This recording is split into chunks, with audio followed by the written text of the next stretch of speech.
একসময় সেখানে একটি মা শূকর এবং তার ৩টি পিলেট ছিল। ৩ ভাই একই উচ্চতা, গোল, গোলাপি একই মজার লেজ সহ।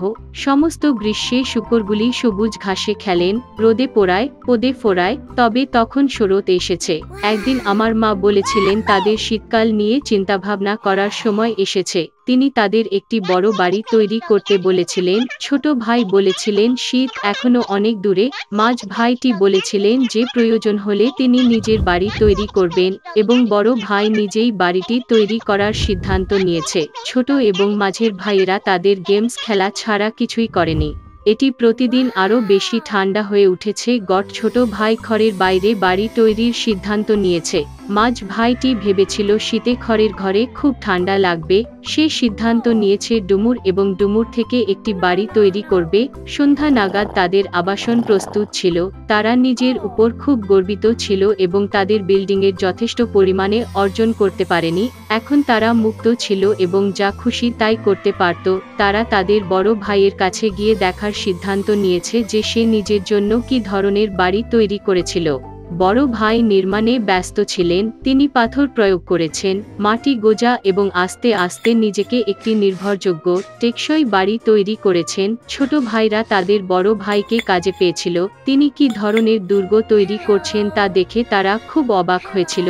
বড় ভাই শান্তভাবে কাজ চালিয়ে গেলেন। ছোট ও মাঝের ভাইরা তার বাড়িতে হাসি ঠাট্টা করতে লাগলো। তারা এতটাই আনন্দিত হয়েছিল যে তাদের চিৎকারটি লন জুড়ে অনেকটা প্রতিধ্বনিত হয়েছিল।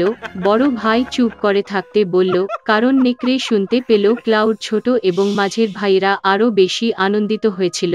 তারা সিদ্ধান্ত নিয়েছে যে বড় ভাইটি কেবল কাপুরুষ আর দুজন সাহসী ভাই বেড়াতে গেলেন। পথে তারা গান গেয়ে নাচতে লাগলো এবং তারা যখন বনে প্রবেশ করল তখন তারা এমন শব্দ করল যে তারা নেকড়ে গাছটিকে জাগিয়ে তুলেছিল যে পাইন গাছের নিচে ঘুমাচ্ছিল।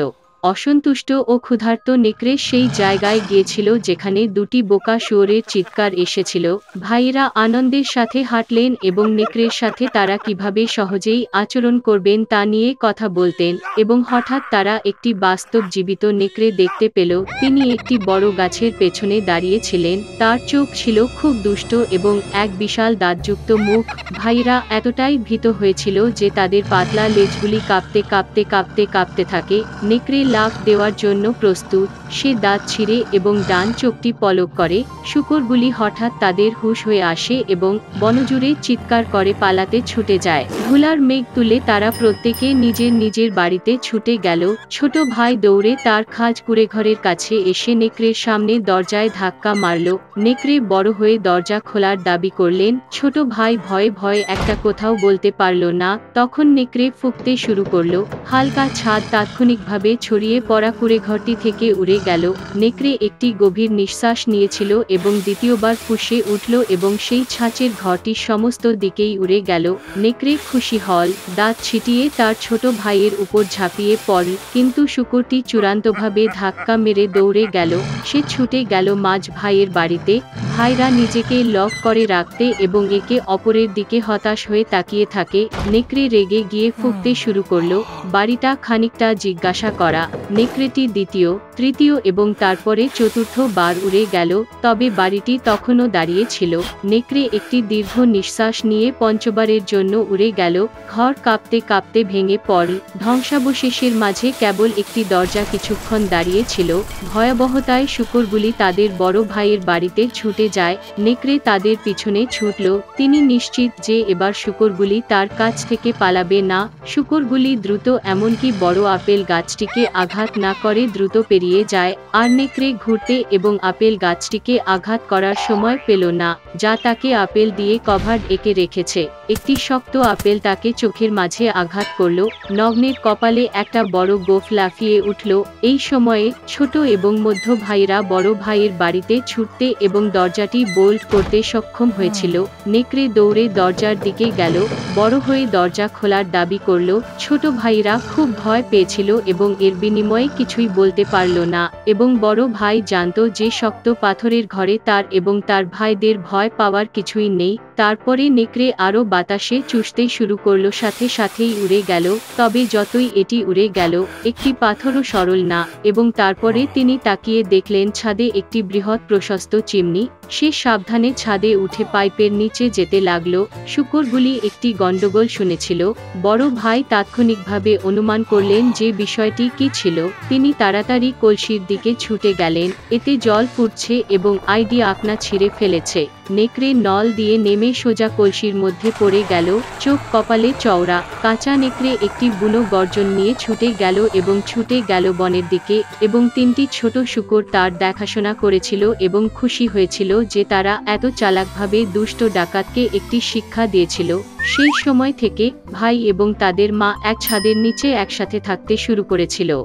একসময় এমন এক মহিলা ছিল যার কোনো সন্তান ছিল না। তিনি একবার সাহায্যের জন্য একটি ভালো ডাইনি দিয়েছিলেন। মহিলাটি জানিয়েছেন তিনি একটি সন্তানের স্বপ্ন দেখছিলেন। জাদুকরী তাকে একটি বীজ দিলেন এবং এটি একটি ফুলের পাত্রে লাগানোর আদেশ দিলেন। মহিলাটি খুব খুশি হয়েছিল। বৃদ্ধ মহিলাকে ধন্যবাদ জানিয়ে বাড়ি চলে গেল। বাড়িতে তিনি একটি বীজ রোপণ করেছিলেন, জল সরবরাহ করেছিলেন এবং ধৈর্য ধরে অপেক্ষা করতে শুরু করেছিলেন। শীঘ্রই একটি টিউলিপের মতো একটি দুর্দান্ত বিস্ময়কর ফুল পাত্রের মধ্যে বেড়ে উঠল। এর পাপড়িগুলি খুললে ভিতরে একটি ছোট্ট মেয়ে ছিল। সে খুব ছোট ছিল, 1 ইঞ্চির বেশি ছিল না। অতএব মহিলা তাকে থাম্বলিনা বলে। এক রাতে থাম্বলিনা যখন দ্রুত ঘুমাচ্ছিল, তখন বিশাল এক তুষার ভেজা এবং কুরুচিপূর্ণ বাড়ির জানালায় উঠে গেল। সে ঘুমন্ত মেয়েটিকে ধরল এবং তাড়াতাড়ি তার জলাবদ্ধ হয়ে গেল। তুষারপাত তার কুরুচিপূর্ণ ছেলেকে সুন্দর থাম্বলিনার সাথে বিয়ে করার সিদ্ধান্ত নিয়েছে। তিনি তাকে নদীর মাঝখানে একটি প্রশস্ত লিলি পাতায় রোপণ করেছিলেন যাতে মেয়েটি পালাতে না পারে। সকালে থাম্বলিনা ঘুম থেকে উঠে বুঝতে পারল যে সে বাড়িতে নেই, তবে তার চারপাশে জল ছিল। মেয়েটি যখন বুঝতে পারল যে কি ভয়ানক পরিণতি তার জন্য অপেক্ষা করছে, তখন সে কাঁদল। এই মুহূর্তে ছোট মাছ অতীত সাঁতার কাটছে। তারা থাম্বলিনার জন্য দুঃখ পেয়েছিল। তারা লিলির কাণ্ডে কুঁচকে গেল এবং পাতাগুলিটি মেয়েটির সাথে সাঁতার কাটল। একটি বিশাল বিটল অতীতে উড়ে গেল। একটি সুন্দরী মেয়ে দেখে তিনি তাকে ধরে একটি গাছে নিয়ে গেলেন, যেখানে তিনি তাকে তার বন্ধুদের সাথে পরিচয় করিয়ে দিলেন। তারা সকলেই তার সৌন্দর্যে ভিড় রক্ষা করেছিল, কিন্তু বলেছিল যে থাম্বলিনা খুব কুরুচিপূর্ণ ছিল এবং তাদের সঙ্গে থাকতে পারে না। বন্ধুদের চাপে বিটলও সিদ্ধান্ত নিয়েছিল যে সে কুরুচিপূর্ণ। মেয়েটিকে নামিয়ে দিয়ে বিদায় জানালো। সমস্ত গ্রীষ্মে থাম্বলিনা বনে একা থাকতেন। তিনি ঘাস এবং পাতাগুলি থেকে নিজের জন্য একটি কপাল বোনা। তিনি পরাগ এবং শিশির খেয়েছিলেন, পরিষ্কার আবহাওয়ায় রৌদ্রে ঝাঁকিয়েছিলেন এবং বার্ডকের বড় পাতার নিচে বৃষ্টি থেকে লুকিয়েছিলেন। তবে শীঘ্রই শীত, বৃষ্টি এবং বাতাস এসেছিল। থাম্বলিনার শীতের পোশাক ছিল না এবং সে হিমশীতল শুরু করে। মেয়েটি ক্ষুধা ও সর্দিতে ভূগোল, এবং একদিন তাকে মাটির মাউস দ্বারা আশ্রয় দেওয়া হয়েছিল। তারা একসাথে মহিমান্বিতভাবে বসবাস করত। মেয়েটি গৃহকর্মের সাহায্যে মাউসকে সাহায্য করেছিল, তার রূপকথার গল্প বলেছিল এবং তার বিনিময়ে গরম আবাসন এবং খাবার গ্রহণ করেছিল। মাঠের মাউসের এক প্রতিবেশী ছিল, একটি ধনী অন্ধ তিল, যিনি সর্বদা তার সম্পদ গণনা করে এটি করেছিলেন। এমনকি অন্ধ হয়েও তিল বুঝতে পেরেছিল যে থাম্বলিনা খুব সুন্দর এবং তাকে বিবাহ করার প্রস্তাব দিয়েছে। কিন্তু মেয়েটি এ সম্পর্কে মোটেই খুশি ছিল না। বোরিং তিলটি তার পছন্দ হয়নি। একবার ভূগর্ভস্থ প্যাসেজগুলি ধরে হাঁটতে গিয়ে থাম্বলিনা একটি আহত গিলে ফেলল, যা প্রায় শীতের কারণে মারা গিয়েছিল। সমস্ত শীতকালে তিনি অসুস্থ পাখির যত্ন নেন এবং বসন্তের মধ্যে তিনি এটি নিরাময় করেছিলেন। বিয়ে আগে থাম্বলিনা মাউসকে শেষের দিকে সূর্যের প্রশংসা করতে তার উপরের দিকে যেতে বললেন। যখন তিনি মাউস গর্ত থেকে উঠে গেলেন, তখন তিনি একটি গিলে ফেললেন, যা তিনি নিরাময় করেছেন। থাম্বলিনা পাখির কাছে অভিযোগ করেছিলেন যে তাকে বাধ্য করা হচ্ছে একটি নোংরা তিলকে বিয়ে করতে এবং তার সাথে গভীর ভূগর্ভে বসবাস করতে। গিলে মেয়েটিকে তার সাথে উষ্ণ জমিতে উড়ে যাওয়ার জন্য আমন্ত্রণ জানানো হয়েছিল এবং সে রাজি হয়েছিল। তিনি তাড়াতাড়ি মাউসকে বিদায় জানালেন, গিলে উঠলেন এবং তারা পালিয়ে গেলেন।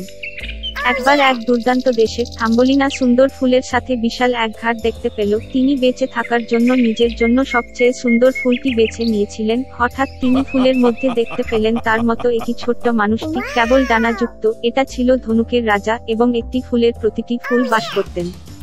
সুন্দর এলফ কোনো মেয়েকে নিজের মতো ছোট কখনো দেখেনি, এমনকি এত সুন্দরও করেছে। তিনি তাৎক্ষণিকভাবে থাম্বলিনার প্রেমে পড়েন এবং তাকে তার স্ত্রী হওয়ার জন্য আমন্ত্রণ জানিয়েছিলেন। এলিজের রানী এবং ফুলের রানী। তার সমস্ত দুঃসাহসিকতার পরেও কমনীয় রাজপুত্রের কাছ থেকে এমন প্রস্তাব শুনে মেয়েটি খুশি হয়েছিল।